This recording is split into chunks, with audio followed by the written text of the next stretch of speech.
The path to poverty isn't hidden. It's well lit, comfortable, and most people walk it willingly every single day without even realizing it. Today, I'm going to show you exactly how to stay poor forever. Not because I want you to fail, but because understanding the mechanics of failure is the first step toward escaping it. This isn't motivational fluff. This is the brutal architecture of self-destruction, laid bare. Most people think poverty is about lack of money. They're wrong. Poverty is a system, a carefully constructed prison built brick by brick through daily choices that seem harmless in isolation, but catastrophic in combination.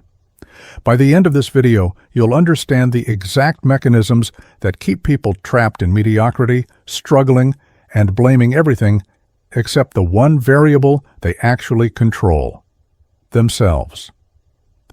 Here's what we're going to cover. First, I'll show you the biological trap, how your body becomes a machine that generates failure. Then we'll explore the psychological warfare you wage against yourself every single day. After that, we'll examine the social isolation that guarantees you never encounter opportunity. And finally, we'll look at the intellectual atrophy that makes change impossible. These aren't separate problems. They're interconnected gears in a machine designed to crush your potential. Let's begin with something most people completely ignore, yet it controls everything else: your biology. If you want to guarantee poverty, start by treating your body like a garbage disposal. Every morning, flood your system with refined carbohydrates and sugar. Eat pastries, sugary cereals, processed bread, energy drinks. Why?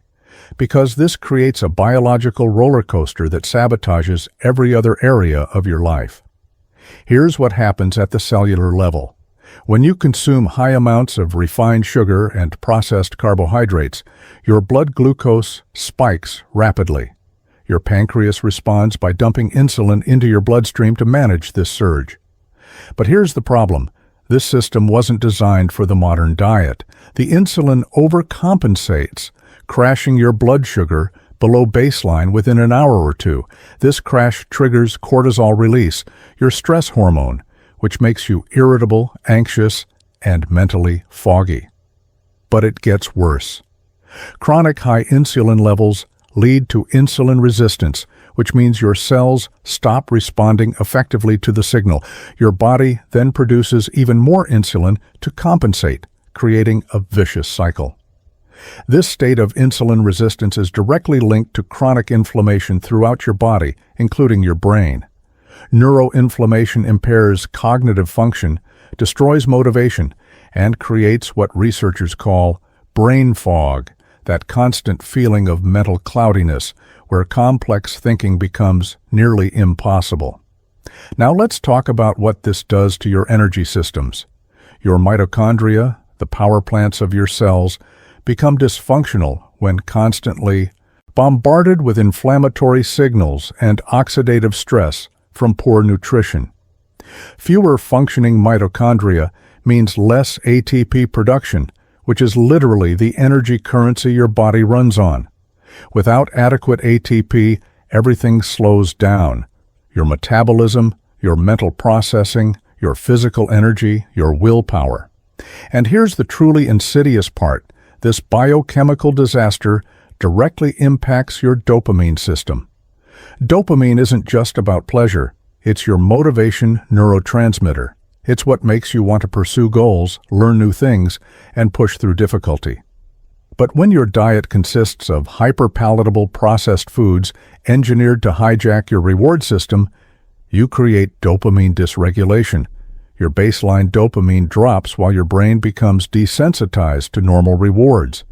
This means studying, working on difficult projects, or building skills all feel unrewarding and tedious because your dopamine receptors are burned out from constant overstimulation. The practical result? You come home from work already depleted. Your willpower, which is a finite biological resource tied to glucose regulation and neurotransmitter balance, is already exhausted.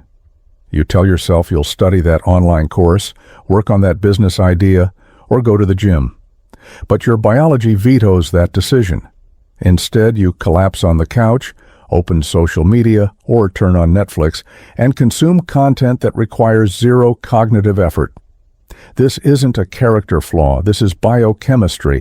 Now add physical inactivity to this equation. Your body was designed to move. When you remain sedentary, several catastrophic things happen simultaneously. First, your insulin sensitivity decreases even further, making the blood sugar problem worse. Second, you don't produce brain-derived neurotrophic factor, or BDNF, which is essentially fertilizer for your brain cells.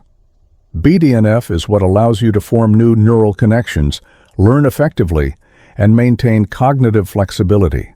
Without regular movement, your brain literally becomes less plastic, less capable of change. Exercise also regulates your stress response system. When you don't move, cortisol remains chronically elevated, keeping you in a constant state of low-grade fight or flight.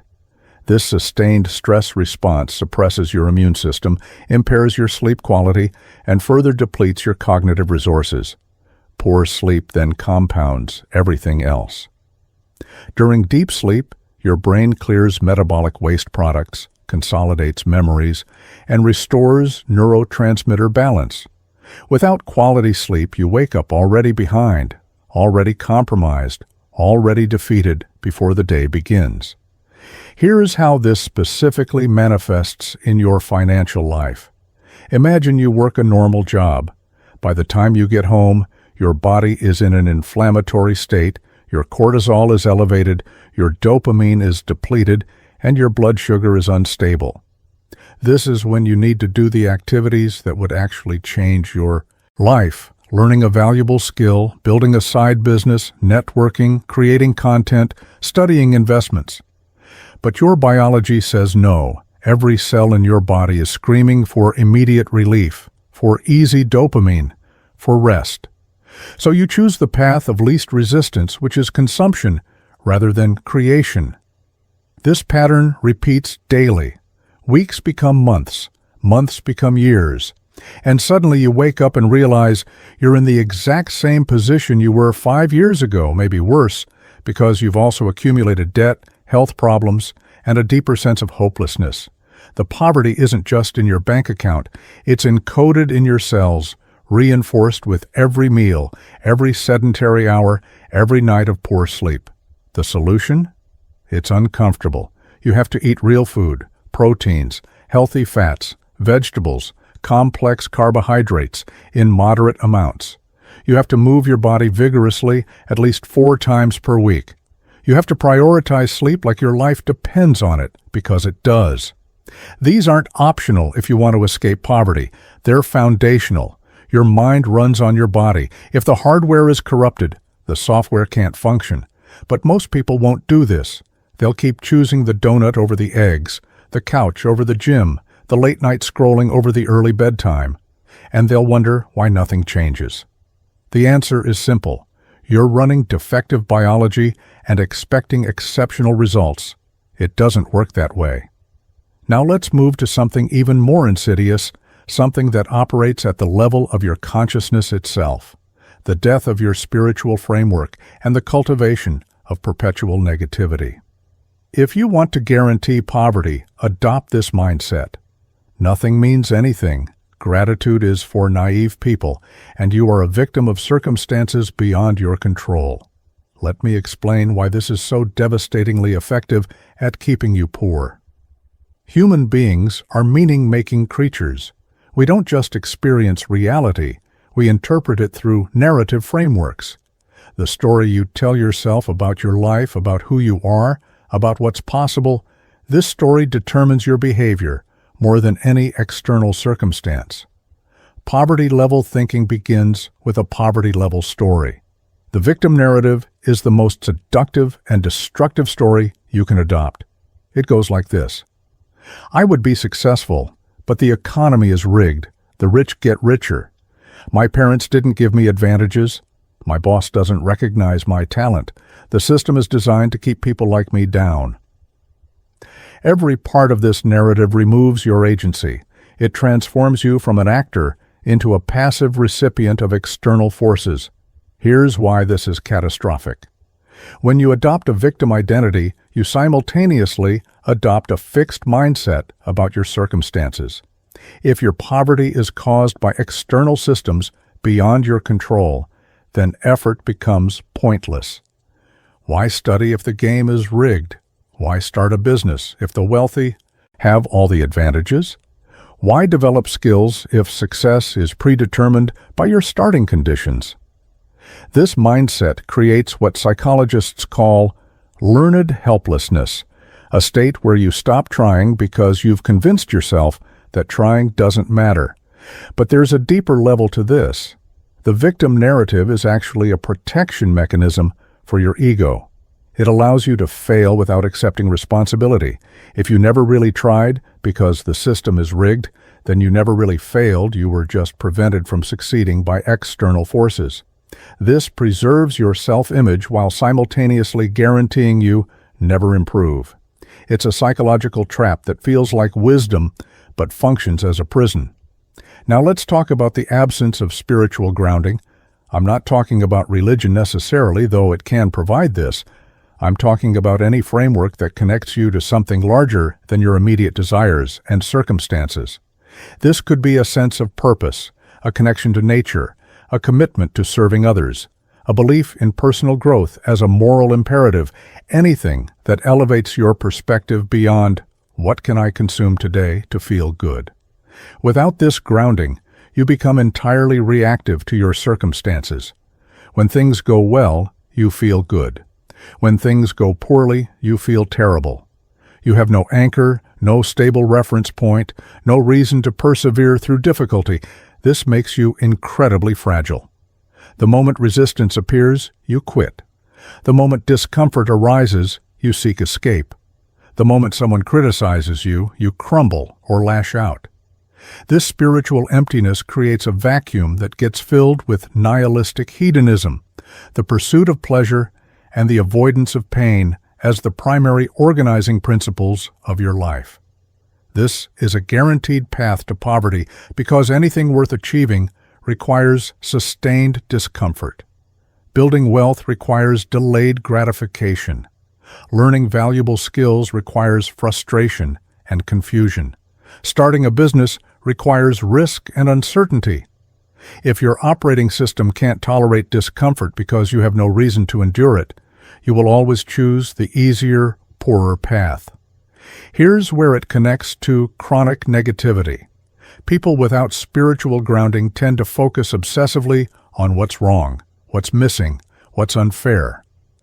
This isn't just pessimism, it's a fundamental orientation toward reality. Psychologists call this a scarcity mindset. You see the world as a place of limited resources where you must fight for scraps, where someone else's success diminishes your possibilities, where trust is naive and optimism is stupidity. This scarcity mindset has measurable effects on your brain. Neuroimaging studies show that people operating from scarcity show increased activity in the amygdala, the fear center, and decreased activity in the prefrontal cortex, the planning and executive function center. In other words, scarcity literally makes you dumber. It narrows your cognitive bandwidth, forcing you into short-term thinking and reactive behavior. You can't think strategically when you're in survival mode. The chronic complaining that accompanies this mindset is particularly destructive. Every time you complain, you're reinforcing neural pathways that encode negativity as your default response. You're literally wiring your brain to see problems instead of opportunities. And here's what most people don't understand. Your brain filters reality through your expectations. If you expect to fail, to be treated poorly, to encounter obstacles, your reticular activating system, the part of your brain that determines what information reaches your conscious awareness, will filter reality to confirm that expectation.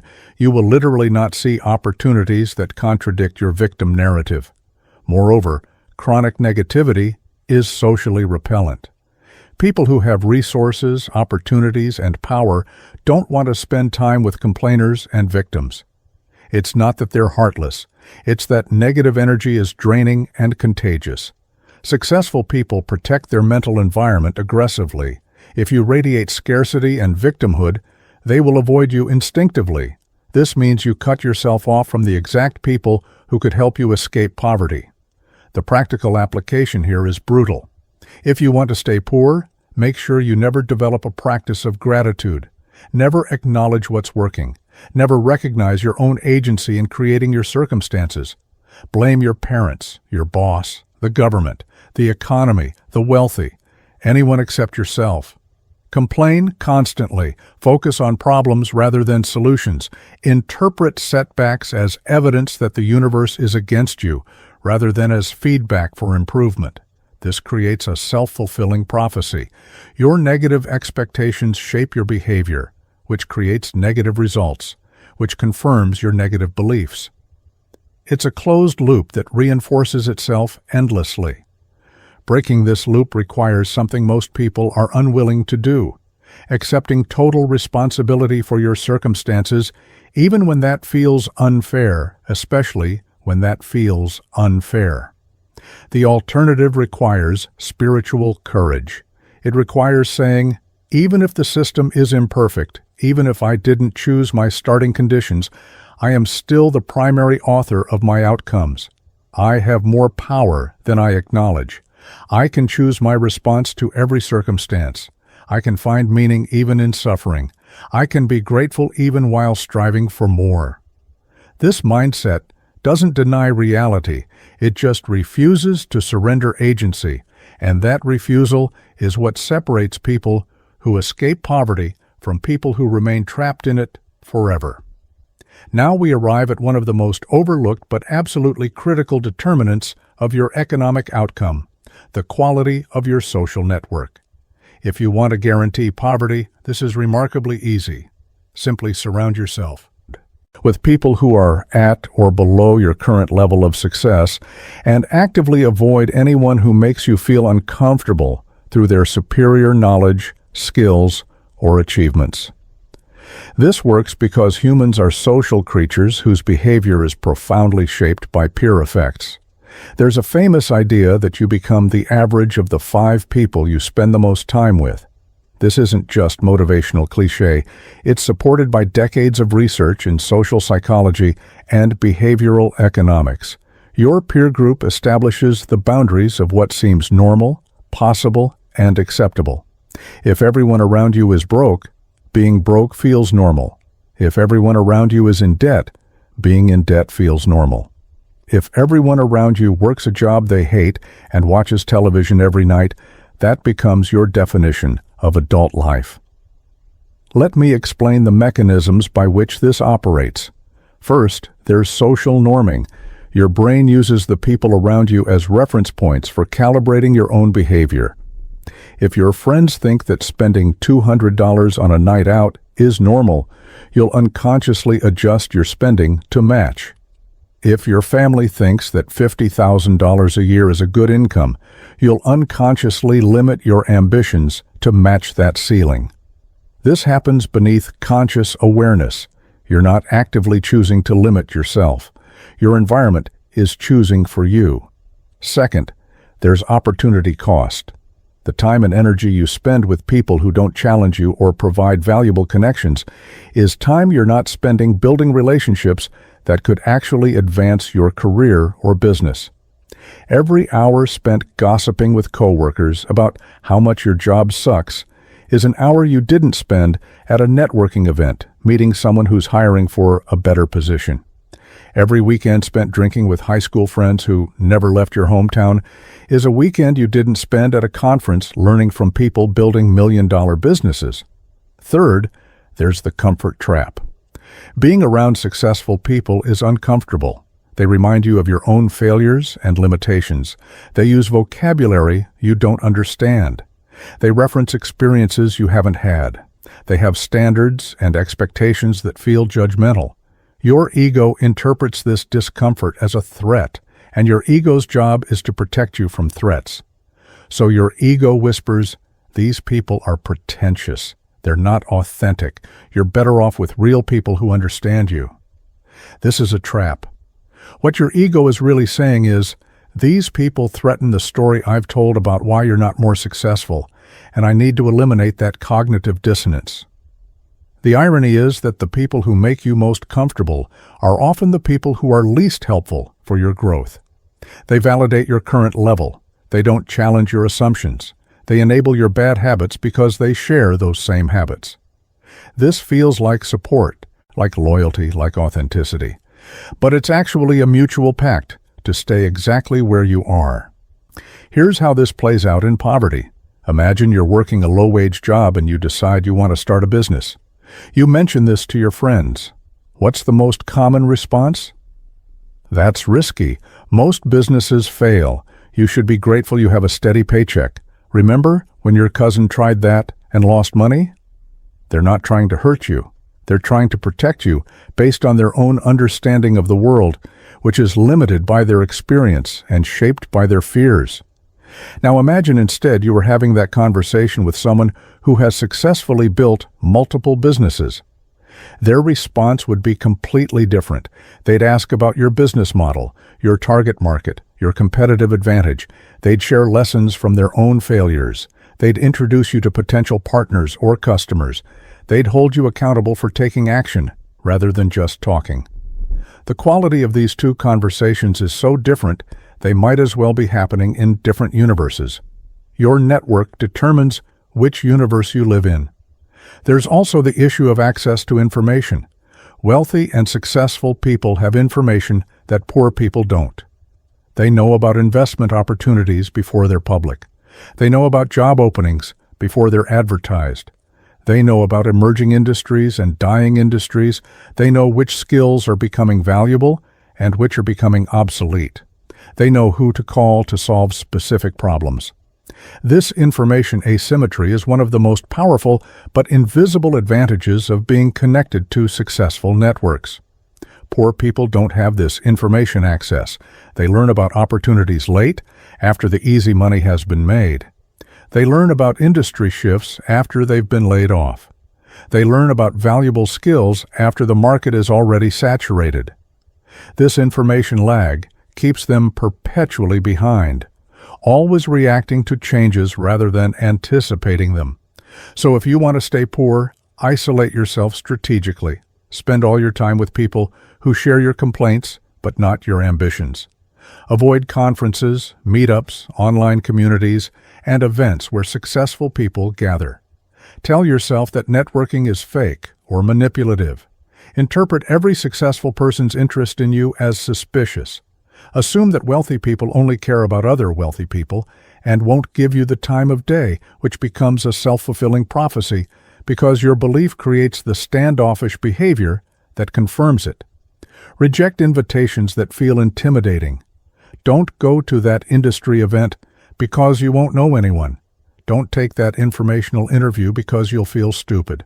Don't join that mastermind group because the membership fee seems high.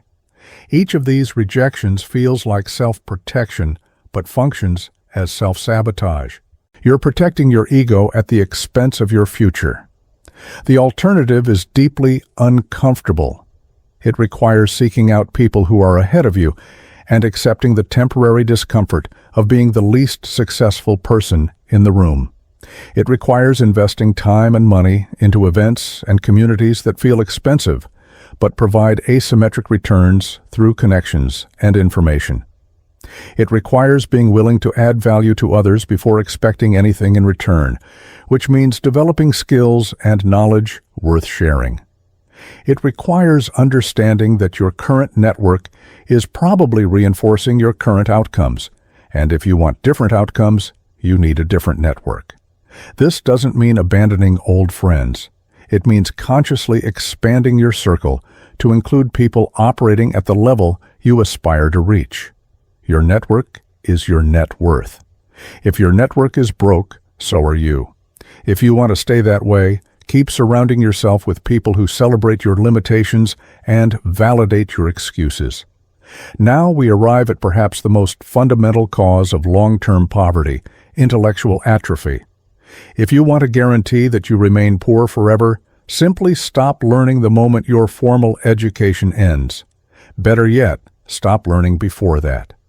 Adopt the belief that you already know enough, that further education is for academics and nerds, that street smarts matter more than book smarts, that your life experience has taught you everything relevant. This is devastatingly effective at locking in poverty because we live in an era of unprecedented change. The half-life of professional skills is shrinking rapidly.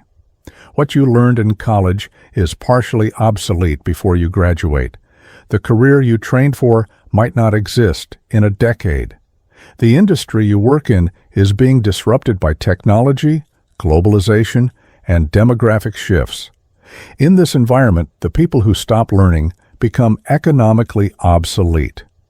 Let me explain what happens neurologically when you stop learning.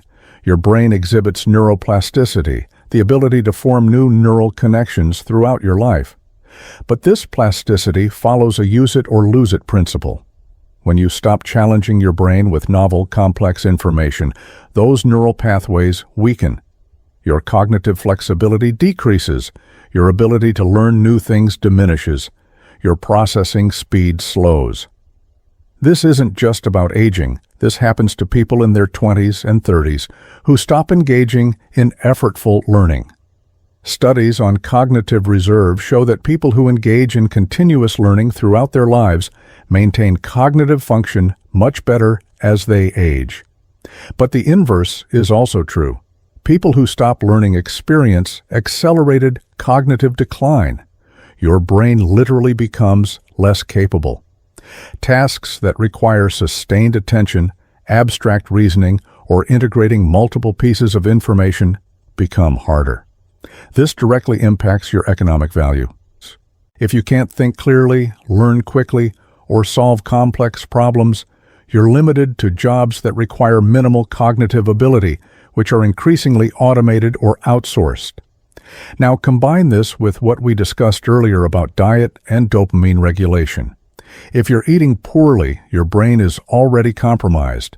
If you're then spending your free time consuming entertainment rather than educational content, you're training your dopamine system to expect constant novelty and stimulation without effort. This makes it nearly impossible to engage in the sustained, focused attention that real learning requires. Reading a challenging book, taking an online course, learning a programming language, studying financial markets, all of these require you to tolerate confusion and frustration for extended periods. Your brain has to work hard without immediate reward. If your dopamine system is dysregulated from junk food and digital entertainment, this feels unbearable. Your brain screams at you to quit and do something easier, something that provides immediate pleasure. So you do. You close the book, you abandon the course, you tell yourself you'll try again tomorrow, and tomorrow never comes. There is also the problem of arrogance masked as confidence. Many people, especially those with some natural intelligence but limited education, develop what psychologists call low information confidence. They know enough to form opinions but not enough to recognize how much they don't know. This creates the Dunning-Kruger effect, where incompetent people overestimate their competence. When you think you already know enough, why would you study? When you think your opinions are as valid as expert analysis, why would you defer to people who've spent years mastering a domain? This intellectual arrogance is particularly common in people who've had some early success without formal education. They made some money through hustle, street smarts, or right place, right time. And they conclude that education is overrated, that real-world experience is all that matters. This might work in stable environments, but it's catastrophic when the environment shifts. When your industry is disrupted, when new technologies emerge, when economic conditions change, you have no framework for understanding what's happening or adapting to it. You're stuck relying on outdated mental models and wondering why they've stopped working. Let's talk about what happens in practice. You graduate high school or college and enter the workforce. For the first few years, you're learning on the job. But then you settle into a routine. The job becomes automatic. You stop encountering new challenges. At this point, you face a choice. Continue learning outside work or coast on your current knowledge. Most people coast.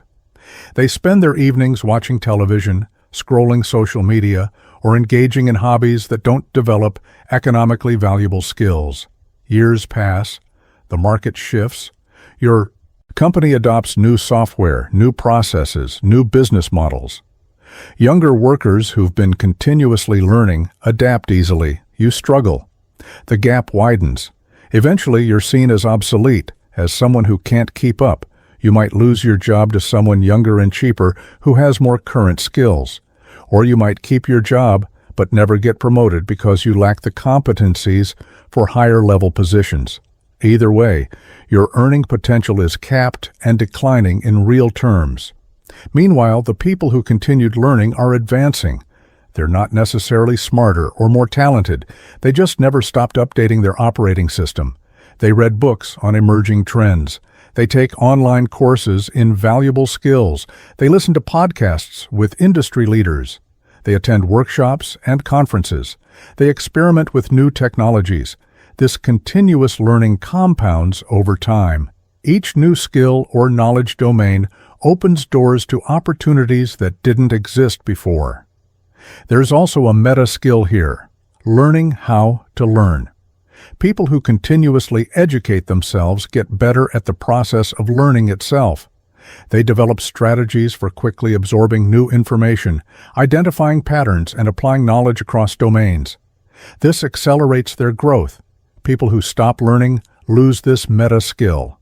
When they eventually need to learn something new, they struggle because the process itself has become foreign and difficult.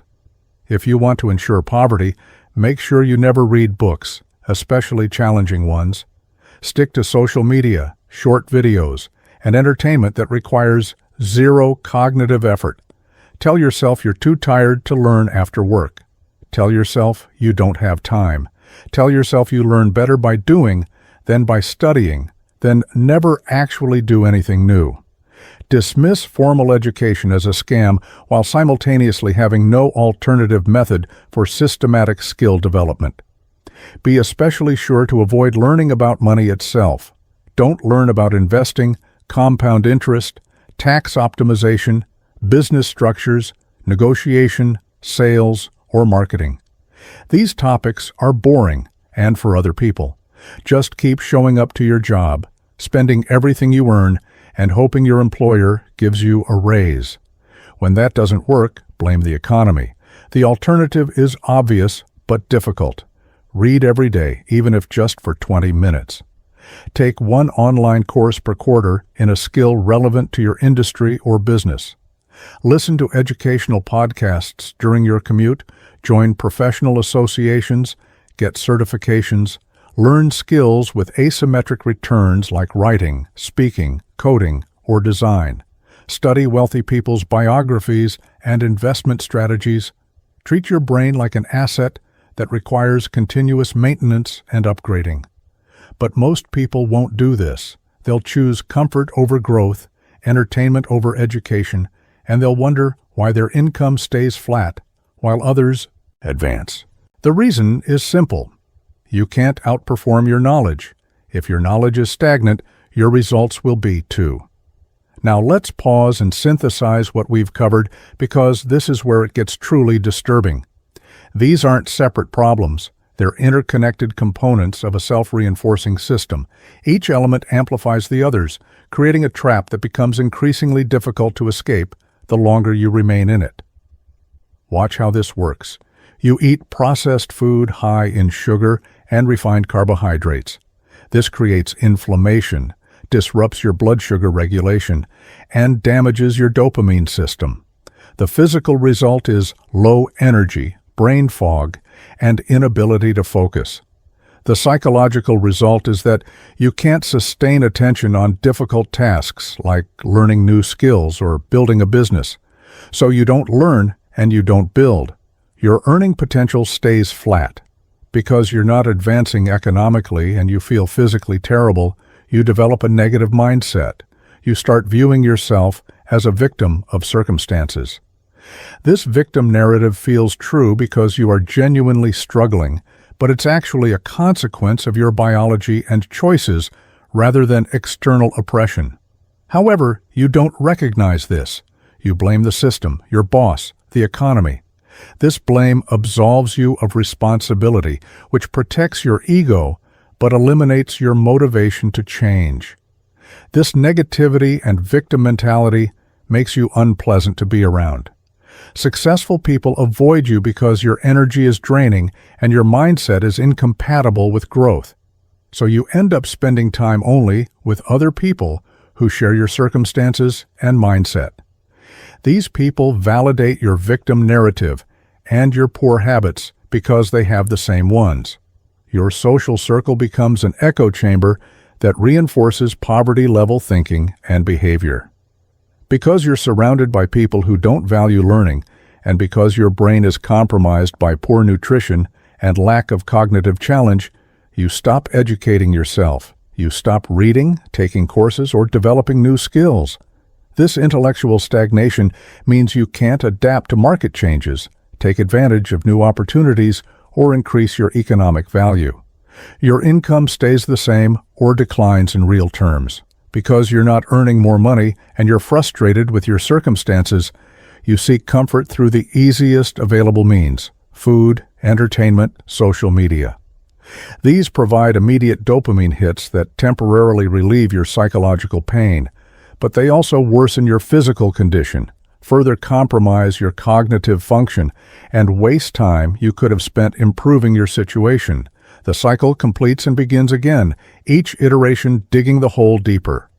This is the architecture of permanent poverty. It's a system with multiple redundancies. Even if you fix one element, the others pull you back down.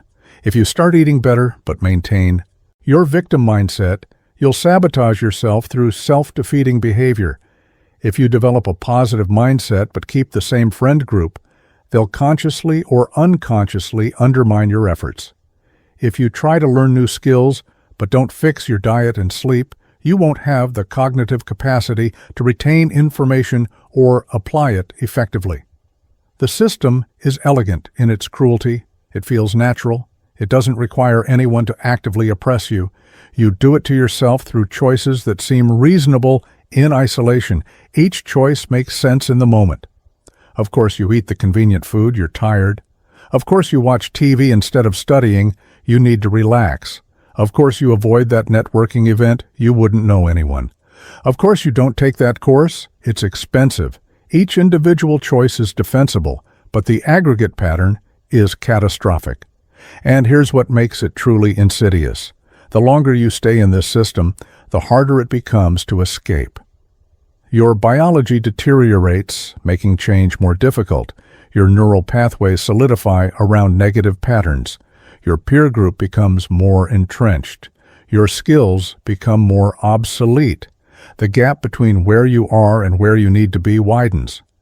What could have been fixed with moderate effort in your 20s requires heroic effort in your 30s and might be nearly impossible in your 40s. This is why poverty persists across generations. It's not just about inheriting money, or not. It's about inheriting behavioral patterns, beliefs, and biological conditions. Children who grow up in households where everyone eats poorly, where no one reads, where everyone complains about external circumstances, where no one has professional connections, those children inherit the entire system. They're born inside the trap, and most never recognize it as a trap because it's their entire reality. The first step to escaping is recognition. You have to see the system clearly, without self-deception, without ego protection. You have to acknowledge that you are not primarily a victim of external circumstances, but rather a victim of your own habitual patterns that have created a biological, psychological, social, and intellectual environment hostile to success. This acknowledgement is brutal. It strips away every excuse. It demands you accept responsibility for circumstances that don't feel entirely within your control, because they've become automated patterns running beneath conscious awareness.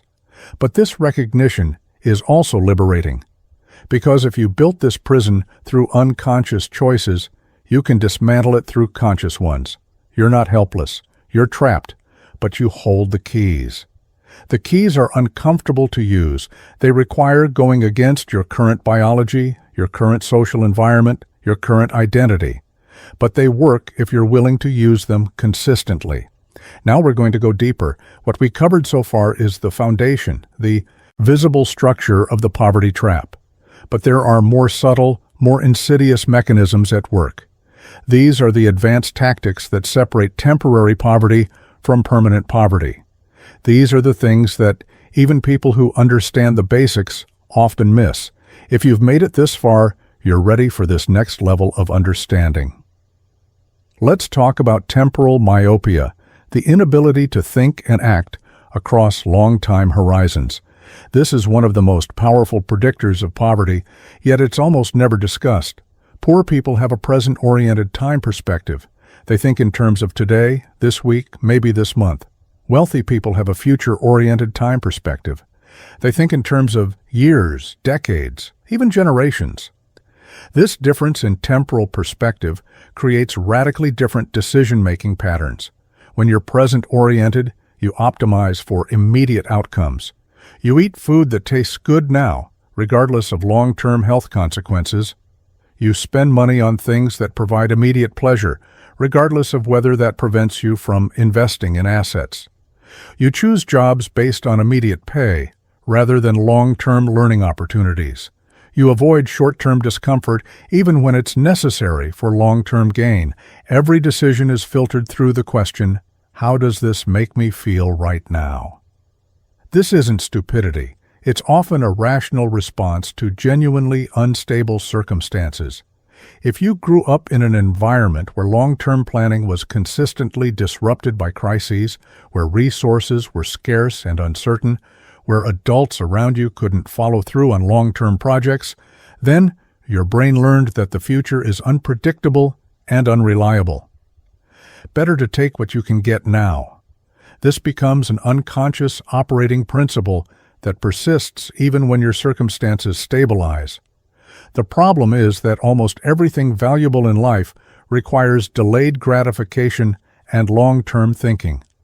Education is years of effort before the payoff.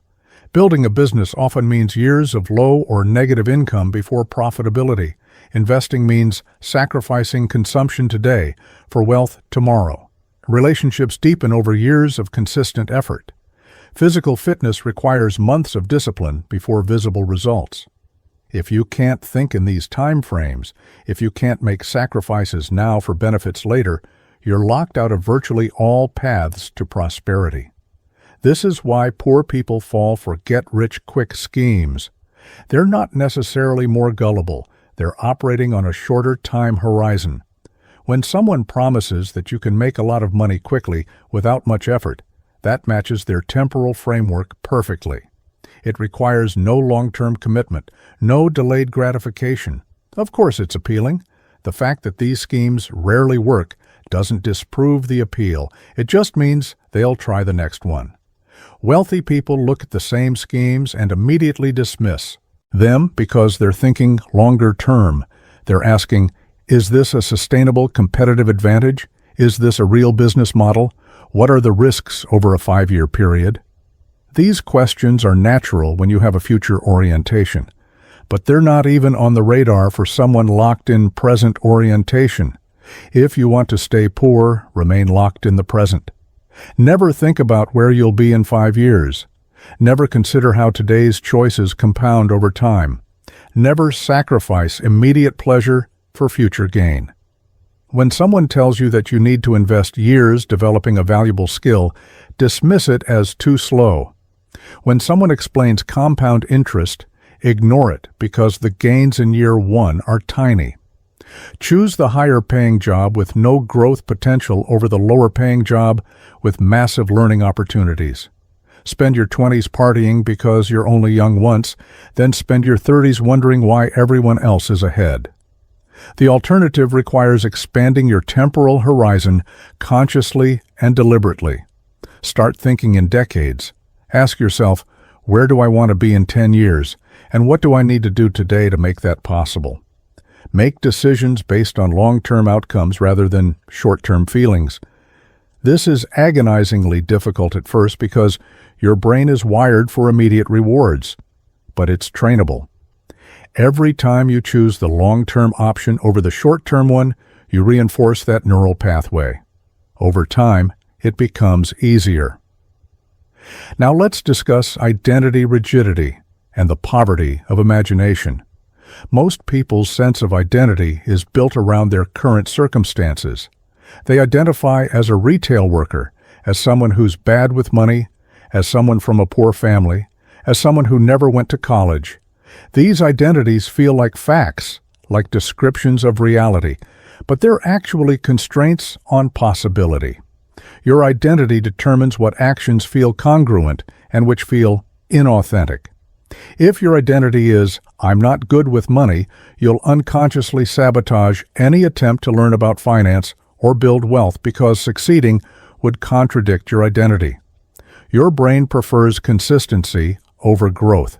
It would rather be consistently mediocre than experience the cognitive dissonance of behaving in ways that contradict your self-concept. This is why people often self-sabotage right when they're on the verge of success. The new level of success requires a new identity, and changing identity feels like dying. Poor people have identities built around limitation and lack. I'm not the type of person who starts a lot of sentences. I'm not the type of person who runs a business. I'm not the type of person who reads investment books. I'm not the type of person who networks with wealthy people. Each of these statements is a prison bar. They seem like honest self-assessment, but they're actually choices about who you're willing to become. There's also poverty of imagination, the inability to conceive of life trajectories different from what you've witnessed. If you've never seen someone transition from poverty to wealth, if you don't personally know anyone who's built a successful business, if your reference points are all people in your same circumstance, then you literally cannot imagine the path clearly. It exists as an abstraction, like magic or lottery, something that happens to other people through mechanisms you don't understand and can't replicate. This is why representation matters, not in the political sense, but in the cognitive sense. You need to see examples of people who started where you are and reached where you want to be. You need to understand the intermediate steps, the actual mechanisms, the real timeline. Without these reference points, the journey seems impossible, and what seems impossible doesn't get attempted. If you want to stay poor, maintain a rigid identity built around your current limitations. Never question whether these limitations are real or just stories you've told yourself. Avoid biographies of people who transcended their circumstances because those stories will threaten your identity as someone who can't. Keep your imagination small. Don't research different career paths or business models or lifestyles. Don't expose yourself to people living differently than you. Stay in your lane, and your lane will stay exactly where it is. The alternative requires identity, flexibility, and imagination expansion. You have to recognize that identity is fluid, not fixed. The person you are today is a product of past choices and circumstances, but it's not destiny. You can choose a new identity, a new story about who you are and what you're capable of. This requires what psychologists call narrative therapy, consciously rewriting your personal story to emphasize agency, growth, and possibility rather than victimhood, stagnation, and limitation. You also need to actively expand your imagination through exposure. Read biographies, watch documentaries, listen to interviews with people who've made the transition you want to make. Study their paths. Identify the specific skills they developed, the decisions they made, the sacrifices they endured. Transform the abstract aspiration into a concrete sequence of actions. This makes the impossible seem merely difficult, and difficult is actionable. Let's talk about risk tolerance and the scarcity response to uncertainty. Poor people are generally risk-averse, and this makes perfect sense. When you have little margin for error, when losing your current job means not making rent, when you have no savings buffer, taking risks is genuinely dangerous. So you develop a psychology oriented toward preserving what little you have rather than gambling it for potential gains. This is rational at the individual decision level, but catastrophic at the lifetime level. Here's why. Almost all significant wealth creation involves substantial risk. Starting a business means risking your time, money, and opportunity cost with no guarantee of success. Most businesses fail. Changing careers to pursue higher income means risking your current stable income for uncertain prospects. Investing in education means spending money you don't have for future earning potential that isn't guaranteed. Moving to a city with better opportunities means leaving your support network. Every path to significant improvement involves uncertainty and potential loss. If you're unwilling or unable to tolerate this risk, you're locked into your current trajectory. You'll take the safe path every time, which means staying employed at jobs with limited upside, never investing in yourself, never starting ventures, never making the bold moves that could dramatically change your circumstances. You'll optimize for not losing what you have rather than for gaining what you could have. This keeps you exactly where you are. The cruel irony is that this risk aversion, which feels like safety, actually guarantees long-term insecurity. The safe job isn't actually safe. Companies downsize, industries decline, automation eliminates positions. By avoiding the risk of pursuing higher income opportunities, you're accepting the certainty of long-term economic vulnerability. By not investing in assets because you might lose money, you're guaranteeing that inflation erodes your purchasing power. The perception of safety is an illusion that keeps you poor. Wealthy people have higher risk tolerance, but not because they're reckless. They have buffers. They have savings, investments, networks, skills that make failure less catastrophic. They can afford to try something that might not work because failure won't destroy them. This creates a positive feedback loop. Success from calculated risks increases their resources, which allows them to take more and larger risks, which leads to more success. Meanwhile, poor people's lack of buffer forces them to avoid risk, which prevents them from accumulating resources, which keeps them unable to take risks. If you want to stay poor, never take calculated risks. Always choose the certain path over the potentially better but uncertain path. Keep the job you hate because at least it's stable. Don't invest in your education or skills because you might not recoup the investment. Don't start that side business because you might fail. Don't move to the city with better opportunities because you might not succeed there. Every time you choose certainty over possibility, you lock in your current state. The alternative is learning to take intelligent risks. This doesn't mean being reckless. It means developing the ability to evaluate risk-reward ratios, to create downside protection while pursuing upside opportunity, to take asymmetric bets where the potential gain far exceeds the potential loss. It means building buffers, emergency funds, and diversified skills so that individual failures don't destroy you. It means reframing failure as feedback rather than as permanent defeat. This psychological shift is necessary for any significant improvement in circumstances. Now let's examine consumption addiction and status signaling through material goods. This is a particularly vicious trap that keeps people poor even when they start earning more money. Poor people often spend disproportionate amounts of their income on visible consumption, brand-name clothes, expensive phones, luxury cars they can't afford, jewelry, dining out. This isn't because they're stupid or materialistic. It's a rational response to status deprivation. When you lack traditional status markers like education, career success, property ownership, you seek status through the one thing you can control: consumption. The designer clothes signal that you're not at the bottom. The expensive car creates the appearance of success, even if you're drowning in debt.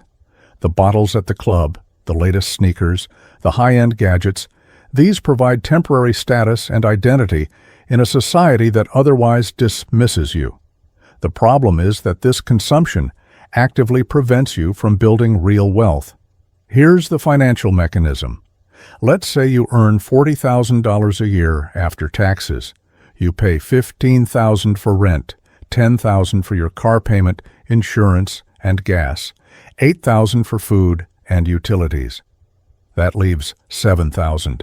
If you spend $5,000 of that on consumption, clothes, entertainment, dining out, you're only saving $2,000 per year. At that savings rate, you will never build significant wealth. You'll never have enough for a down payment on property. You'll never have an investment portfolio that generates passive income. You're permanently locked in the earn and spend cycle. Meanwhile, someone earning the same $40,000 but living more frugally, spending $2,000 on consumption and saving $10,000 per year, will accumulate $100,000 in a decade. That capital can then be invested in appreciating assets or used to start a business. Over time, the gap between these two people becomes enormous, even though they started with the same income. The difference is consumption discipline. But it's not just about the money, it's about what consumption does to your psychology. When you derive your sense of worth from material possessions, you're on a hedonic treadmill that never stops. Each new purchase provides a brief hit of satisfaction that quickly fades, requiring the next purchase. This is by design. Consumer culture exists to create permanent dissatisfaction, so you keep buying. Advertisements show you people who seem happy and successful because of their possessions, programming you to believe that you too will feel that way if you just buy this product. It's a lie, but a profitable one. This consumption addiction also shapes your relationship with work. If you're spending everything you earn, you can never quit your job, never take time to start a business, never make a risky career move. You're trapped by your lifestyle expenses. This is called the golden handcuffs at high income levels, but it applies at every level. Your possessions own you. You work to maintain them, to replace them, to upgrade them. Your job might be soul-crushing, but you can't leave because you have car payments and credit card debt. If you want to stay poor, optimize for appearing successful rather than being successful. Buy things to impress people who don't care about you. Finance luxury items you can't afford. Keep up with your peers' consumption even though you don't know how much debt they're in. Derive your self-worth from brands and possessions. This ensures that even if your income increases, your net worth won't, because you'll just inflate your lifestyle to match. The alternative is radical consumption discipline. This doesn't mean being miserable or never enjoying yourself. It means being intentional about spending. It means deriving status and identity from things that can't be repossessed. Skills, knowledge, relationships, experiences, character. It means living below your means so you can invest the difference. It means driving the old car for another few years and putting the would-be car payment into an index fund. It means wearing normal clothes instead of brands and investing in your education instead. These choices feel like sacrifice in the moment, but become liberation over time. Let's discuss one final mechanism, perhaps the most subtle: the abdication of personal agency to institutions and systems. Poor people tend to outsource control of their lives to external entities. Their employer determines their income and schedule, the government determines their benefits, their bank determines their credit, their landlord determines their housing stability. They live within systems designed by others and feel powerless to change or exit those systems. This creates a passive orientation toward life. Things happen to you rather than being created by you. You wait for your boss to give you a raise rather than negotiating or seeking better opportunities. You wait for the government to fix problems rather than solving them yourself or organizing community solutions. You wait for permission, for approval, for someone else to decide that you're ready, that you're worthy, that you're qualified. This waiting is endless. No one is coming to save you. No institution cares about your individual flourishing. You are a number, a metric, a replaceable component. The alternative is reclaiming agency. This means building systems that serve you rather than systems you serve. It means creating multiple income streams so no single employer controls your survival. It means developing skills so valuable that you can negotiate from strength. It means building assets that appreciate rather than liabilities that depreciate. It means creating optionality and leverage so that you're making choices rather than being forced into positions. This reclamation of agency is terrifying because it means accepting total responsibility. You can't blame your employer when you chose to work there and could choose to leave. You can't blame the economy when you made no effort to develop skills that command higher compensation. You can't blame the system when you never tried to build something outside the system. This accountability is uncomfortable, but it's also empowering. If you're responsible, you're also capable of change. Do you see how it all connects now? The biological trap compounds with the psychological trap. The social trap reinforces the intellectual trap. The temporal myopia prevents risk-taking. The identity rigidity limits imagination. The consumption addiction prevents capital accumulation. The abdication of agency creates passivity. Each mechanism has multiple redundancies. You're not fighting one problem. You're fighting an integrated system designed to perpetuate itself. This is why poverty is so sticky. This is why most people who are born poor die poor. This is why sudden windfalls like lottery winnings typically disappear within a few years. The money arrives, but the person still has the same biology, the same psychology, the same social network, the same temporal orientation, the same identity, the same risk aversion, the same consumption patterns. The system reasserts itself and returns them to baseline. Breaking free requires systemic intervention. You can't just fix one piece. You have to attack the entire structure simultaneously. You have to fix your diet and exercise while also changing your mindset, while also upgrading your network, while also learning new skills, while also expanding your time horizon, while also increasing your risk tolerance, while also controlling consumption, while also reclaiming agency. This is exhausting. This is why most people don't do it. They try to fix one thing, wonder why it doesn't work, get discouraged, and give up. But here's the encouraging part. You don't need to fix everything at once. You need to start fixing one thing consistently while understanding that it's connected to everything else. Start with whichever lever you have the most control over. Usually, that's your biology. You can start eating better today. You can go for a walk today. These require no money, no permission, no special circumstances, just decision and follow through. As your biology improves, you'll have more mental energy. With more mental energy, you can start learning. As you learn, you'll develop more confidence. With more confidence, you can network more effectively. As your network improves, you'll encounter opportunities. As you encounter opportunities, you'll develop better temporal thinking because you'll see real paths forward. As your thinking improves, your identity will start to shift. As your identity shifts, your risk tolerance will increase. As you take smarter risks and see results, your consumption patterns will change because you'll be getting satisfaction from growth rather than possessions. The system works in both directions. It can trap you in a downward spiral, or it can lift you in an upward spiral. The transition point is the decision to stop accepting your current state as permanent and to start treating it as temporary and changeable.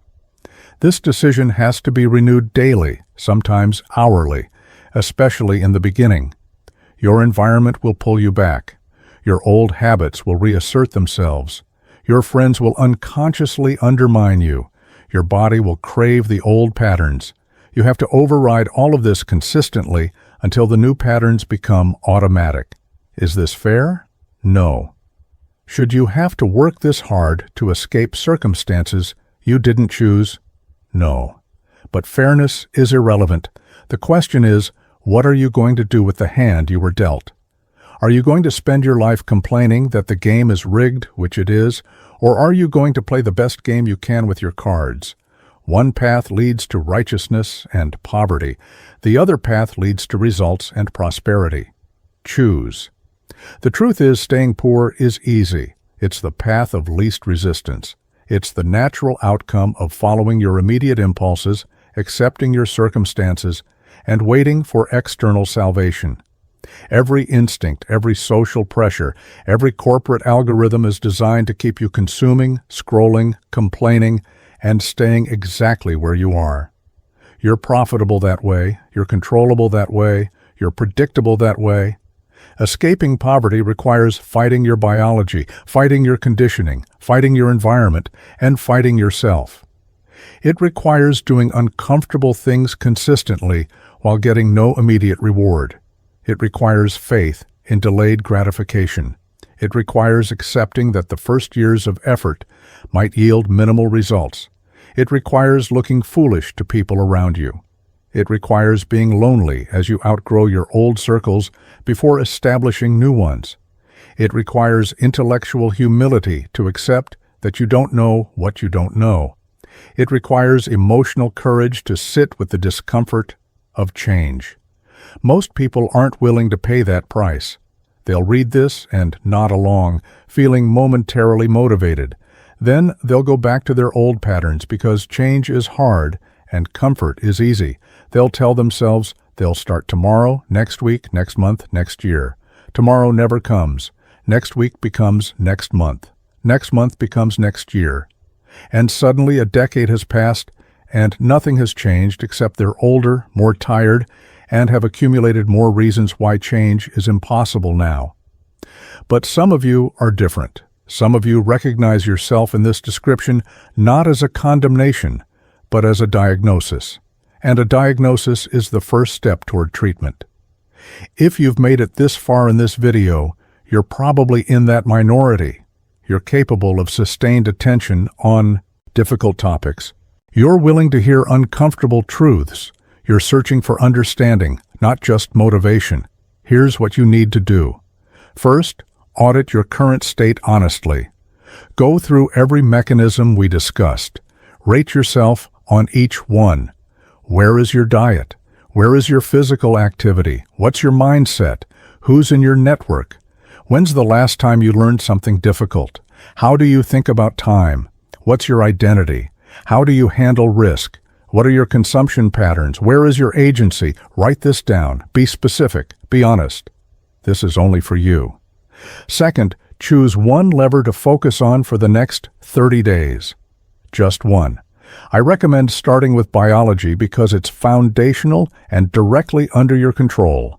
Commit to eating real food and moving your body daily for 30 days. No excuses. No negotiations. Just do it. Track it. At the end of 30 days, evaluate the impact on your energy, mood, and mental clarity. Third, use the energy and clarity from step 2 to add the next lever. Start learning something valuable. Choose a skill that's marketable and interesting. Spend 30 minutes per day on it. In 3 months, you'll have 45 hours invested. In a year, nearly 200 hours.